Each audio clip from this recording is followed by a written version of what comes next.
এই 5ই আগস্টে আপনারা কত মানুষকে হত্যা করেছেন, গুণে আপনি হয়তো গুনেছেন 100, 200, 300, কিন্তু যার সন্তান হারিয়ে গেছে তার তো 100টাই চলে গেছে।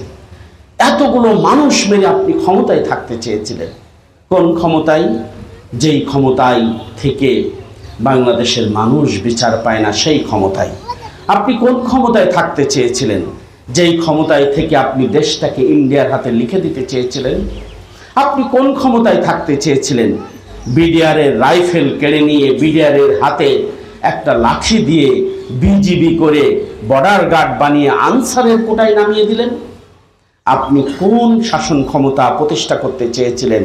যেই শাসন ক্ষমতায় বেনজিরের মতো মানুষ তৈরি হয়েছিল, যেই বেনজির গোটা বাংলাদেশের সম্পত্তিটাই সুযোগ পেলে বাইরে পাঠিয়ে দিতে পারত, যেই বেনজিরের টাকায় পদ্মা সেতু একটা না কয়েকটা বানানো যায়।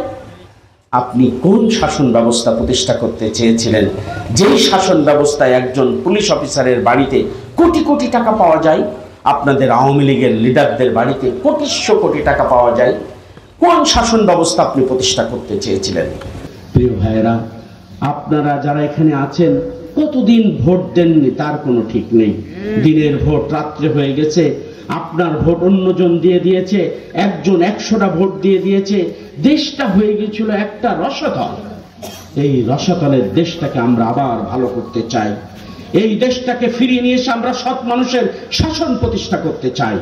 এই দেশটাকে ফিরিয়ে নিয়ে এসে আমরা মানুষের মুখে হাসি ফোটাতে চাই।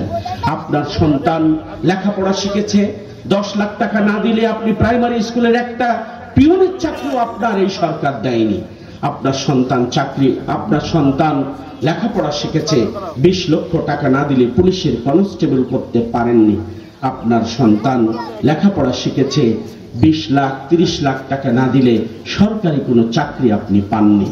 আপনার সন্তান শুধু নামাজ পড়ে, এই অপরাধে তাকে বাড়ি থেকে ধরে নিয়ে যে চোখগুলো উপড়ে ফেলেছে। আপনি কি ভাবতে পারেন?